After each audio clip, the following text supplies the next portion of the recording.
జీతాల పెంపు సహా సమస్యలు పరిష్కరించాలంటూ రామగుండం ఎరువుల కర్మాగారం ఎదుట కార్మికులు టోకెన్ సమ్మె చేపట్టారు.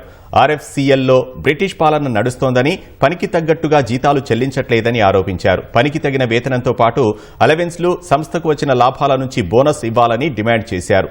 కర్మాగారంలో కనీసం మంచినీటి సౌకర్యం లేదన్న కార్మిక నేతలు పని స్థలం వరకు ద్విచక్ర వాహనాలను అనుమతించాలని కోరారు. డిమాండ్లు పరిష్కరించకుంటే నిరాహార సమ్మెకు దిగుతామని కార్మిక నేతలు హెచ్చరించారు.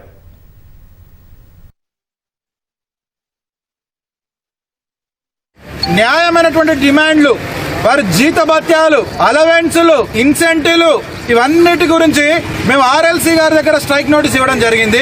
ఆర్ఎఫ్సీఎల్ యాజమాన్యము ఇచ్చినట్టుగానే చేసి, అన్నిటికీ ఒప్పుకున్నట్టుగానే చేసి, నడి గంగలో తీసుకుపోయి నీళ్ళని కాడ గొంతు కోసినట్టుగా నిన్నటి రోజున అసలు కార్మికులకు మాకు సంబంధమే లేదు అని అంటున్నారు. ఇవాళ రేపు చేస్తుంది ఒక 5 పైసలు 10 పైసలు జీతం పెంచుతుంది అని ఆశగా ఉన్నటువంటి కార్మికులను నమ్మి నట్టేయడం ఉంచింది.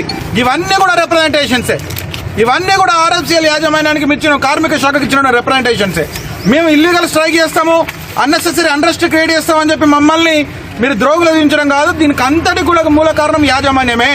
ఆర్ఎఫ్సీఎల్ ఒక ఉద్యోగి కూడా నేను సౌకర్యంగా పనిచేస్తున్నా, ఈ పని చేయడం వల్ల నాకు ఆనందం కలుగుతుంది, మా కుటుంబం సంతోషంగా ఉంటుందని ఏ ఒక్క కార్మికుడి కుటుంబాలలో కూడా ఇది లేదు.